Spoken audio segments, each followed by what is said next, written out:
Okay, so I'm gonna show you the final result of blocking out the house with a little bit more detail.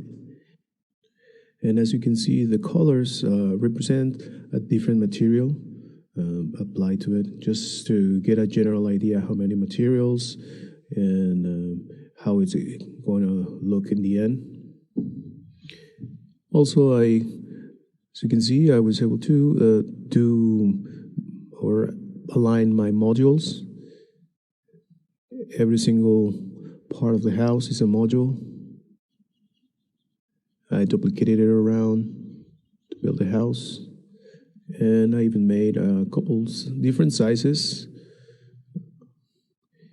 Also did the walls in a bit of an interlocking type of shape, as well as our roof pieces. I also made them in an interlocking type of way. And the trim pieces at the top are also multiples of 4. I also did a different design for the railing rather than just being regular cubes. And the front of the house looks a little bit like a helmet.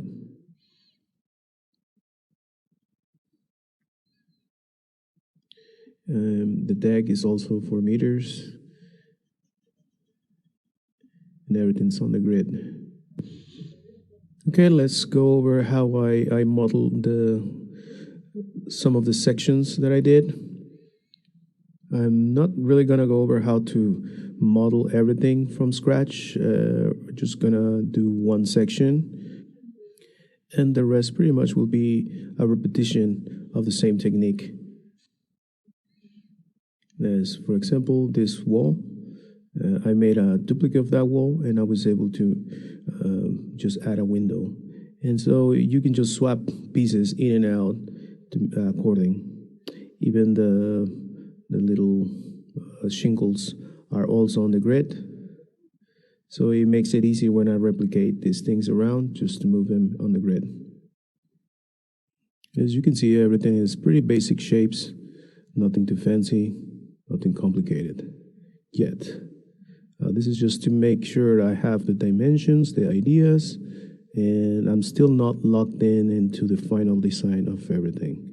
This is just so it doesn't look like a plane. And eventually, some of this actually will become the final piece. Also have here, for example, a tileable mesh of a wall, and I made it in a way that it's interlocking. Especially for those kind of pieces that have a little bit of offset, interlocking works best than just a regular plane. I also did that for this for the roof. And as you can see right now, everything is geometry. I'm thinking these modules are going to become either a trim sheet, they're going to become a texture, or they will be wrapped uniquely and made in ZBrush. And finally, I added the window. Is still everything work in progress, but that's more or less how my reference was. And if I just do half of the house, I can just replicate it on the opposite side. For now, I'm just working on one side. Okay, as you can see, the facade of that deck was just made using simple cylinders, extrusions, and there you go. Also, some of the construction from my reference, such as this, that has this nice interlocking type of deck construction on the corners that you see on cabins. And these pieces probably gonna be some sort of decoration that are gonna bring into ZBrush. And the door is still a work in progress.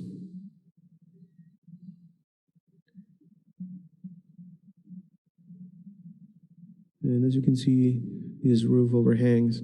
They're gonna change the shape of the house so it doesn't look too straight. I think at one point I wanted to do the interior, so I was looking for the shape of that roof truss. All right, let's start building the first module of the house. Let's start with our faithful 4x4. Okay, so the design is broken in 3 pieces. The first part is for the shingles, and it goes from the bottom of the sill plate all the way to the windowsill.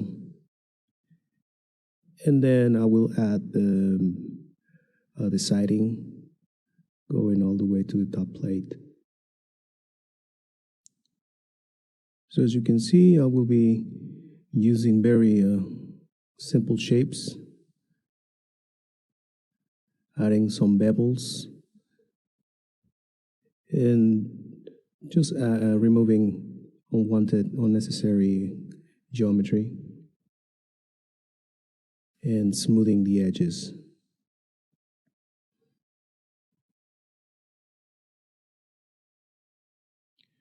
Always using your different views to do this kind of work. Make sure it lines up with my 4-meter.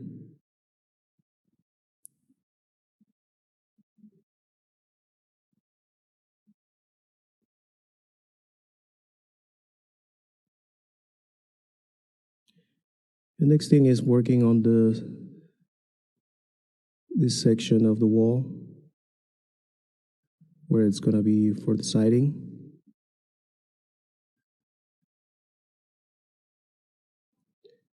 And the siding, of course, it goes a little slanted, so I'm just gonna adjust the angle. And since siding usually hangs a little bit lower, I'm gonna just move it just a tiny bit off the grid.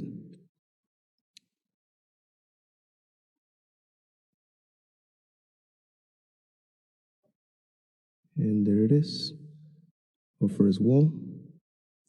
Now let's add the shingles. I'm also using a small cube that is on the grid that I might be able to change the shape by adding bevels.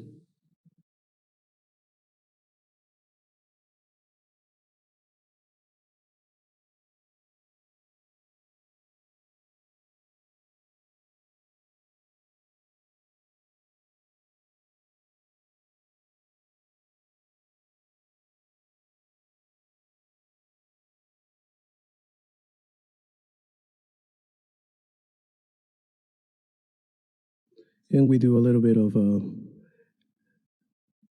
just housekeeping, so we don't have that many polygons from the start, just in case I decide to keep the shingles as they are. I could definitely use a planar projection of the shingles and bring the whole thing, when I'm done, into Painter, and it could be my high poly at the same time. So it's good to clean up as you go a little bit. Don't just make the mesh expensive from the get-go. I guess it's all part of the planning. Sometimes you won't have the time to go and do a nice job trying to make a tileable mesh out of this. And in the end, you end up using your original meshes. So if you start from the beginning doing it right, cleaning your topology, it can save you some time later on. So as you can see, I was able to replicate without any problem every single part on the grid.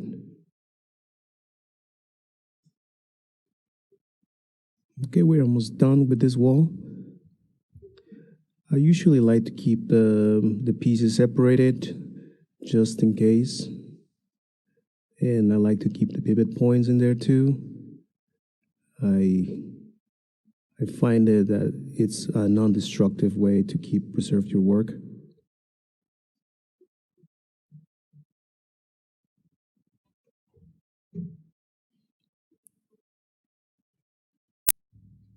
Okay, now we're done. Let's test this iffy tiles.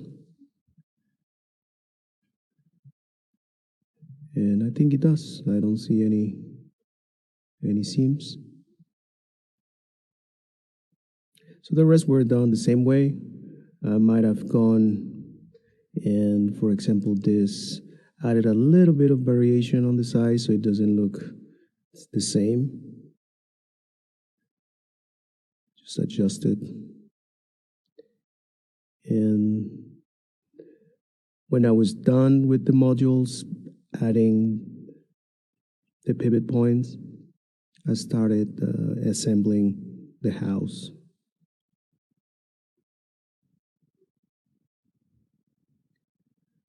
So it's important when you do this kind of work to keep the translation history so you know which rotations you're using and translations. Okay, let's recap how we did the house. So we started with a small polygon cubes, nothing fancy. And then we added the modules around to follow the shape. And finally, I changed things around to be able to change the silhouette of the house so it doesn't look very blocky. And finally, the presentation in Unreal, as you can see, it's totally changed from that blocky shapes that we had. So next part will be mainly rebuilding those modules for the final presentation. So we have a lot of work ahead of us. So see you in the next one.